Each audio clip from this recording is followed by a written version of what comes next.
किसी ने बड़े कमाल की लाइन लिखी है, जिस इंसान के अंदर कामयाबी के लिए पागलपन नहीं, वो इंसान जिंदगी में कभी कामयाब हो ही नहीं सकता। जिस इंसान के अंदर अपने सपनों के लिए जुनून नहीं, वो अपनी मंजिल तक कभी पहुंच ही नहीं सकता। चाहे वो जितना जोर लगा ले, चाहे वो जितना कोशिश कर ले, पागलपन नहीं, जुनून नहीं, तो फिर वो सब चीजें बेकार है।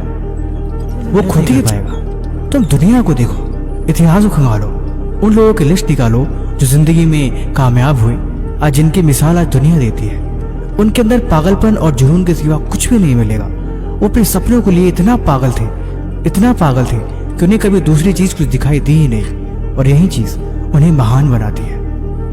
और यहाँ आप मामूली से एग्जाम के लिए डर रहे हो। मामूली से एग्जाम का इतना टेंशन है जैसे लग रहा है कि कई लाख करोड़ रुपए का आपके ऊपर कर्ज है और अब आपकी जिंदगी बिल्कुल बदतर बनने वाली है। ऐसे काम नहीं चलता और न ही ऐसे काम चलेगा।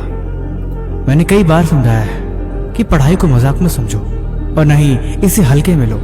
ये कोई मामूली चीज नहीं है। अगर पार कर गई तो आपकी जिंदगी बदल देगी, लेकिन अगर नहीं तो फिर आप पूरे साल को बर्बाद करने की वजह से रोते रहोगे। 1 साल बर्बाद कर दिया मैंने, 1 साल में पीछे हो गया, मैं सबसे पीछे हो गया जो मेरे साथ पढ़ा करते थे। लेकिन नहीं, अभी भी वक्त है। मैं फिर से याद दिला रहा हूँ, आज फिर से अपने अंदर वो एनर्जी की आग भरो, हुंकार लगाओ और उठ के खड़े हो जाओ। देखो अब इससे भाग नहीं सकते। एग्जाम आ गया है, पढ़ाई करनी है या नहीं करनी है। पूरे जी जान के साथ पूरी ताकत लगा दो और खुद को उसमें झोंक दो। कुछ भी हो जाए, इस बार तो 98% से कम मुझे लाना ही नहीं है, चाहे जो कुछ भी हो जाए। 98% लाने वाले 200% से भी ज़्यादा पढ़ाई करते हैं। उनकी तैयारी हमेशा एग्जाम से ज़्यादा होती है। इसीलिए अगर आपको अपने टारगेटेड मार्क्स को अचीव करना है तो इसलिए आपको उससे डबल मेहनत करनी पड़ेगी। अगर डबल मेहनत करोगे तो आपको आधा मिलेगा, बाकी अब तैयारी आप देख लेना।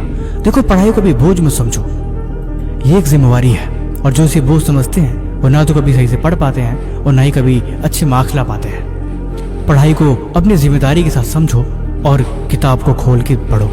अब मेरी बात को ध्यान से सुनो। एक डायरी उठाओ या एक रफ पेन, उसके पीछे अपने सेक्शन बनाओ। उसमें तुम लिखो कि जब भी तुम पढ़ाई करके उठोगे या जब भी तुम्हें लगे कि मेरी पढ़ाई पूरी हो चुकी है, तुम्हें उसकी समरी लिखनी है। तुम्हें ये लिखना है कि आज तुमने क्या पढ़ा, तुमने क्या सीखा, या यूं कहूँ तो आज तुमने क्या याद किया। उसको लिखने की कोशिश करो, सिर्फ कुछ लाइन्स में लिखने की कोशिश करो कि तुमने क्या पढ़ा। इससे पता लगे कि आपने वाकई कुछ सीखा है, फिर समय को बर्बाद किया है। हर दिन खुद का टेस्ट लो, हर दिन खुद को ऐसे समझो जैसे कि कल ही एग्जाम है। बस अब एग्जाम की तैयारी मुझे करनी है और मेरे पास टाइम नहीं है। और आज तो मुझे कमेंट बताओगे कि आपका कौन सा एग्जाम है, 10th का, +2 का, या फिर कोई और एग्जाम।